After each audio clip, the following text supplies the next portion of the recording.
Hey, welcome back, guys. I got something different to show you today. Yesterday, I went over to James's garage. He was helping me install some spark plugs in that turd. And we decided to put together a little presentation of his 1961 Ford F250 build he's been working on. Now, it's one thing if you're going to just throw on some bolt-ons on a rice mobile. It's quite a different thing to put together your own car pretty much from scratch. A lot of fabrication, a lot of paint work. I think it's really awesome. It's gonna be cool to show you guys that too. Since we're over in James's garage, let's take a look at his 61 F250. Now he started doing a whole lot of paint work. So why did you want to do the F250 build? So this truck is the Ford unibody that was their 4th gen F-Series trucks. My dad always talked about having one. I grew up driving a slightly newer one, but looks a lot similar on the front. Apparently my grandparents had one of these.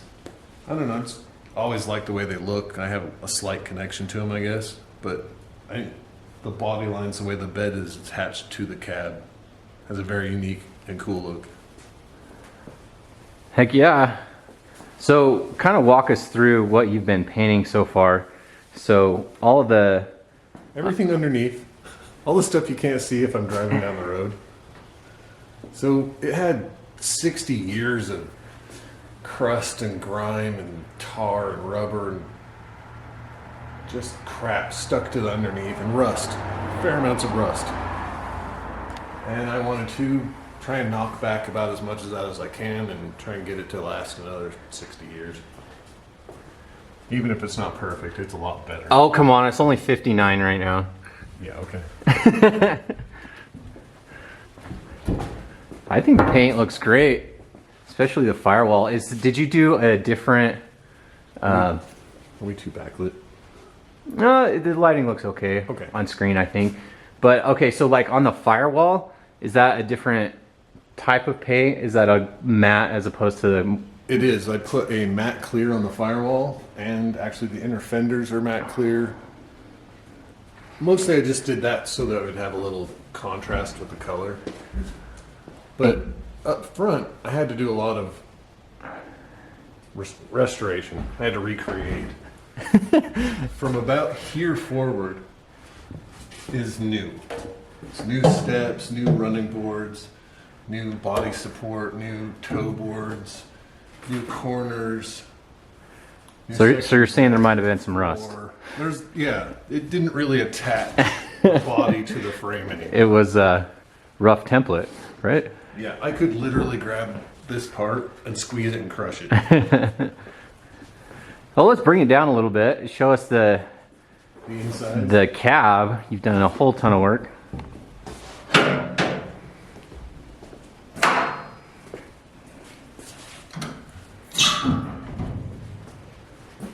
So unfortunately, the color match is not quite what I hoped it would be, but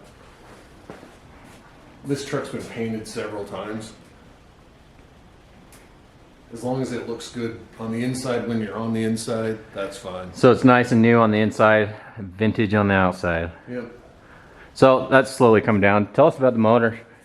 This is out of a Tahoe? Yep, 2004. 2004 Tahoe? Yeah. Is that about 300 horsepower? It's like 290 something. Yeah, it's not huge, but it's got torque down low. It's the truck motor. I'm keeping the truck intake manifold, which will keep the torque nice and down low, and it'll drive great. It only has about 2.5 times the horsepower that this truck originally had, so. What did it originally have? I can't remember the actual horsepower.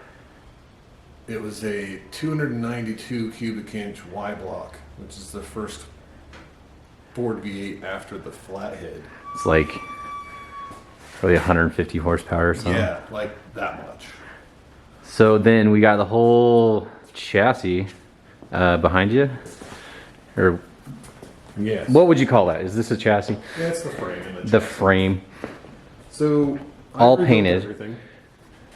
I had to put new kingpins in the front axles. Is the only thing I've paid someone else to do. Looks great. These used to actually mount on the bottom side of the springs, but then I put these plates on and welded everything together and mounted them on the top, and I had to do a C-notch. Because it's going to be low. Low. That should have dropped it about 6.5, 7 inches, Wow. which required me to do things like, because I'm trying to keep the steering geometry decent so it'll drive down the road. So that made the steering box used to actually mount here. And I had to move it up here to try and keep the steering geometry after the drag link and pitman armor connected. Nice. Talk to us about the fuel tank. So the fuel tank is actually a stock style fuel tank out of a 67 Mustang. So originally it's in the cab. the cab behind the seats. That's safe, right? Sure. I've owned a vehicle like this and it just smells like gas inside the truck all the time. Oh, it makes it more enjoyable. Right. So I thought we'd go back here. Plus, this tank is set up for fuel injection. It has baffling in it already. It's a brand new tank. It's built for an EFI conversion into a Mustang. So on your fuel pump, what kind of fuel pump? It's a 250 liter per hour. It's about the same as a Marlboro 450, I think. It's not huge, but it's just a stock motor. It'll run it just fine. Then the fuel filler is going to go there. Yeah, right in the middle of the bed. So To the back. how far is this at the end of the tailgate pretty much? Yeah, this bolts up. So the tailgate is here, essentially. Yeah, so that's going to be easy to get to the fuel filler. That, and it's not far from this height either. Yeah, because he's going to have it low. All right, let's look at the inside. He's got that all painted. Looks fantastic. I got to get over the jungle gym here.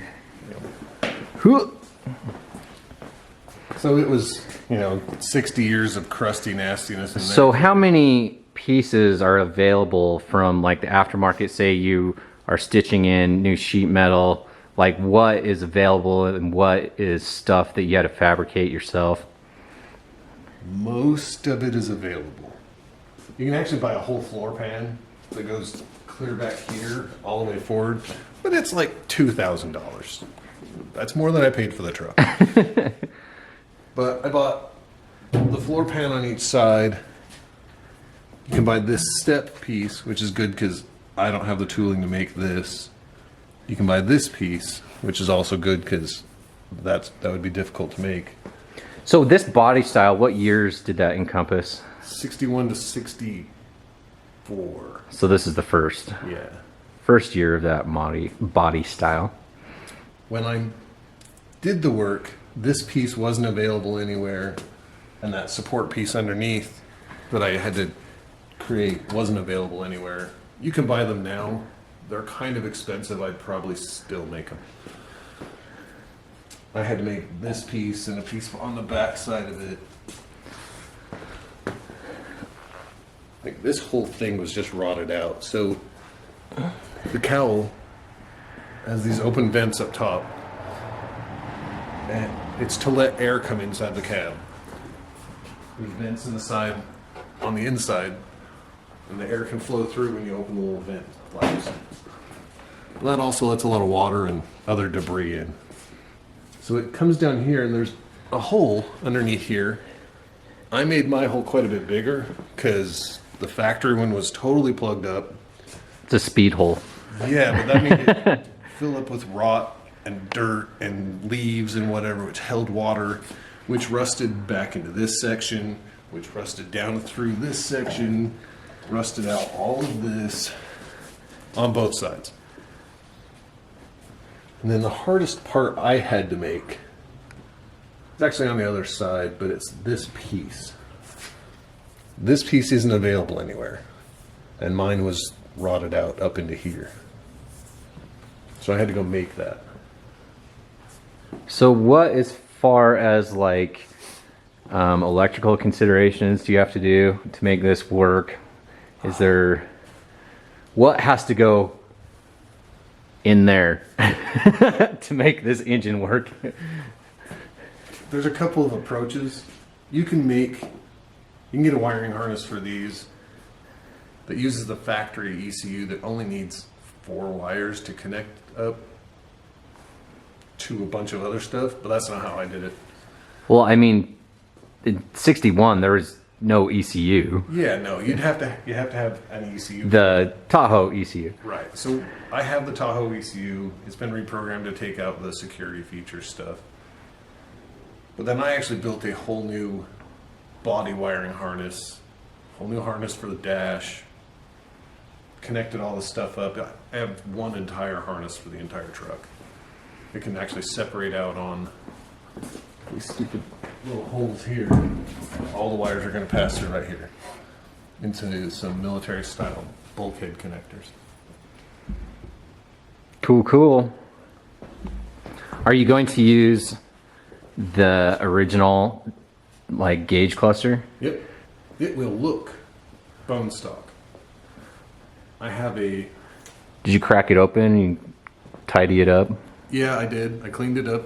It looks really nice. It still looks older, but it looks good. I had to buy a part from a company in Provo. It's called Speed Hut. That actually has an electric stepper motor in it that connects to a GPS that will adjust, that will send the speed through that box to the speedometer, since the original connections are all different. Oh, that's really cool. And then the tack that I have in it, it was put in the 60s. It's an old school tack. It doesn't know how to read the 4-cylinder signal that is actually sent from the Chevy LS. So it would only show half the RPMs. So that's no bueno. Just double it. Yeah. So I actually found a box from, I can't remember who, but there's a digital conversion box that will flip it and make it actually work properly and show the correct RPMs. So all the stock dash will look and function like it should. Very cool. What are some of the stuff you have coming up that you want to do, bits and pieces currently? Well, the next steps in putting it back together are, my first goal is I got to get this a roller. Maybe my wheels will be done soon. Hey, so you're waiting for like 6 months for wheels, then you said, wait, these other guys have wheels and they should be here soon. So what happened with that? Yeah, they're still soon. They're still sooner than the other ones. Some 22-inch, what were they? The first ones I ordered were Detroit Smoothies, 22 by 8.5s, and I ordered them in April, and in September, October, I found another company that's actually local to here that makes them out of aluminum. They're not steel, but they're actually run truer and whatever.